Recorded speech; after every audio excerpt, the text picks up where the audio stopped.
नहाने के बाद जब काया बाहर आई, उसके कदम पहले से भी हल्के थे, लेकिन इस बार वजह डर नहीं, कुछ और था। उसने अपने हाथों को देखा, साफ, बिना किसी निशान के। एक पल के लिए उसकी सांस रुक गई। वह धीरे धीरे व्हील के सामने आकर खड़ी हो गई। मास्टर, ये... उसकी आवाज़ कांप रही थी। व्हील ने बस एक नज़र उस पर डाली, फिर अपनी नज़रें हटा लीं। तुम अब वैसी नहीं दिखती जैसी वहां थी। काया चुप हो गई। सवाल उसके अंदर ही रह गया। अगले कुछ घंटे सब सामान्य लगे।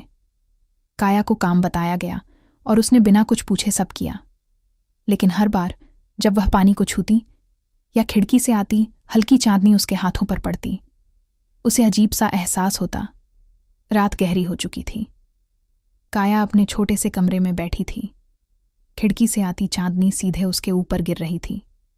अचानक कमरे की हवा बदल गई। चांदनी तेज होने लगी, जैसे वो सिर्फ रोशनी नहीं, कुछ और हो। उसकी सांस तेज हो गई। ये क्या हो रहा है? उसी समय दरवाज़ा खुला। व्हील अंदर आया। इस बार उसके चेहरे पर वही हल्की मुस्कान थी जो पहले नहीं थी। वह धीरे धीरे काया के पास आया और बिना हैरानी के उस चमक को देखता रहा। ये तो आखिर दिख ही गया, उसने शांत आवाज में कहा। काया ने उसकी तरफ देखा। आंखों में डर और सवाल दोनों थे। आपको पहले से पता था? कुछ सेकंड तक सन्नाटा रहा, फिर व्हील ने सीधा जवाब दिया। सबको लगा मैं एक टूटी हुई चीज खरीद रहा हूं। कमरे में चांदनी और तेज हो गई। असल में मैंने कोयले के ढेर में से एक हीरा उठा लिया। कमरे में चांदनी और तेज हो गई।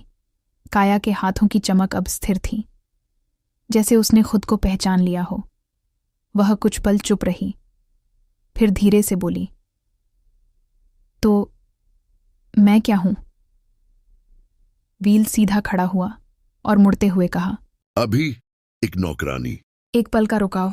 लेकिन अगर तुमने इसे संभाल लिया तो शायद कुछ और। व्हील दरवाजे की तरफ बढ़ गया। कमरे में चांदनी अब भी काया के चारों ओर फैली हुई थी।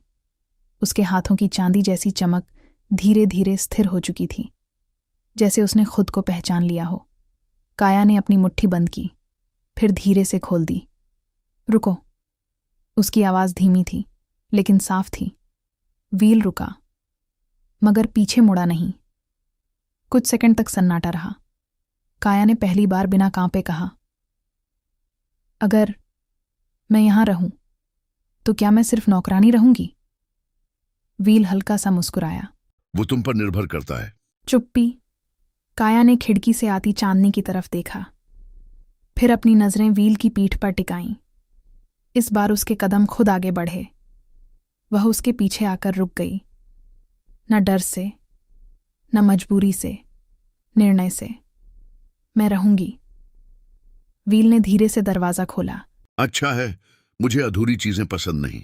काया की आंखों में अब सिर्फ मासूमियत नहीं थी, एक हल्की सी चमक भी थी। चांदनी उसके चारों ओर फिर से लहराई, जैसे उसे स्वीकार कर रही हो।